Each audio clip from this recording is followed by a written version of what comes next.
ఏపీలో పీపీపీ విధానం అనేది ఇప్పుడు సంచలనంగా మారింది. ఆంధ్రప్రదేశ్ ఆంధ్రప్రదేశ్ ముఖ్యమంత్రి చంద్రబాబు నాయుడు గారు ప్రభుత్వ మెడికల్ కాలేజీలు డెవలప్ చేయాలంటే ఈ పీపీపీ విధానమే కరెక్ట్ అని చెప్పి దాన్ని అమల్లోకి తీసుకొచ్చారు. ఒక పబ్లిక్ గా మీరేమంటారు, అది ఎంతవరకు కరెక్ట్ అంటారు? ఇప్పుడు రాష్ట్రంలో 17 మెడికల్ కాలేజీలు పీపీపీ పద్ధతిలో తీసుకురావడం జరిగింది. ఇది గత 2023లోనే వైసీపీ ప్రభుత్వంలోనే జగన్ ముఖ్యమంత్రిగా ఉన్నప్పుడే వాళ్ళ ఎంపీఏ ఢిల్లీలో బిల్లు పాస్ చేయడం మీద సంతకం పెట్టాడు.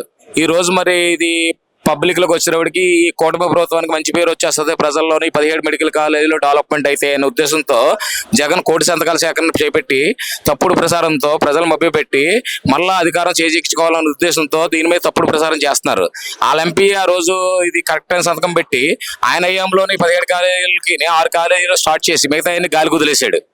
ఈ రోజు పీపీపీ విధానం పెట్టింది చంద్రబాబు నాయుడు గారి ప్రభుత్వంలో మంచి ఉద్దేశంతో పెట్టారు. ఇది పేద ప్రజలకి మంచి ఉద్దేశం ఉంటుంది. స్టూడెంట్స్ కూడా ఎక్కువ సీట్లు వస్తాయి, అదనంగా కాలేజీల్లో ఎంబీబీఎస్ సీట్లు కూడా వస్తాయి, మెడికల్ పీజీ సీట్లు వస్తాయి. దీనివల్ల ఇన్ఫ్రాస్ట్రక్చర్ డెవలప్ అవుద్ది. రానున్న కాలంలో అతి తక్కువ టైంలో ప్రజలకి మెరుగైన వైద్యం అందించడానికి ఉద్దేశంతోనే దీని ఇంత తక్కువ టైంలో డెవలప్ చేయాలనే ఉద్దేశం తప్ప ఇది పూర్తి ప్రైవేటీకరణ కాదు, ప్రభుత్వ ఆజమాషీలోనే ఉంటుంది. ఇది తప్పుడు ప్రసారం. నిజంగా ఇది అందరూ అర్థం చేసుకున్నారు ప్రజలు. ఎక్కడ కూడా ఏ స్టూడెంట్స్ కూడా కాలేజీ స్టూడెంట్స్ కూడా ఇది ప్రైవేటీకరణ కూడా ఎక్కడ రోడ్డు ఎక్కలేదు. ఒక వైసీపీ ఈ పేటీఎం బ్యాచ్లు రోడ్డు మీదకి వచ్చి అరుస్తున్నాయి తప్ప కాకుల్లాగా. ఇది అందరూ అర్థం చేసుకున్నారు. అతి తక్కువ టైంలో పేదవాళ్ళకి వైద్యం అందించాలి. గవర్నమెంట్ పూర్తిగా పెట్టుకుంటే 10,000 కోట్లైనా సాలదు ఈ రోజు ఇప్పుడున్న రాష్ట్ర ఆర్థిక పరిస్థితుల దృష్ట్యా.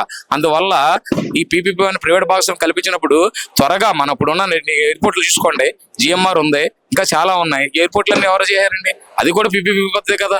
రాష్ట్రంలో ఉన్న ఎయిర్పోర్ట్లన్నీ ఇంత డెవలప్ అయ్యి మళ్ళీ గవర్నమెంట్కి మనకి అందజేస్తున్నారంటే దానికిలాగే ఇది మెడికల్ కాలేజీలు కూడా ఎవరికి ప్రైవేట్ భాగస్వామ్యం తప్ప పూర్తిగా ప్రైవేటీకరణ కాదు. అది దాన్ని బట్టి ఆంధ్రప్రదేశ్ అతి తక్కువ కాలంలో డెవలప్ అయిపోతే కుటుంబ ప్రభుత్వం ఈ చంద్రబాబు నాయుడు గారు, పవన్ కళ్యాణ్ గారు, లోకేష్ గారు మళ్ళీ అధికారం చేపడతారు, మనకు అడ్రస్ ఉండదు రాష్ట్రంలోనని ఒక తప్పుడు ప్రసారంతో, ఒక తప్పుడు ఎజెండాతో పబ్లిక్ లోకి వచ్చి ఏదో విధంగా గలాటా చేయడానికి చూస్తున్నాడు జగన్మోహన్ రెడ్డి.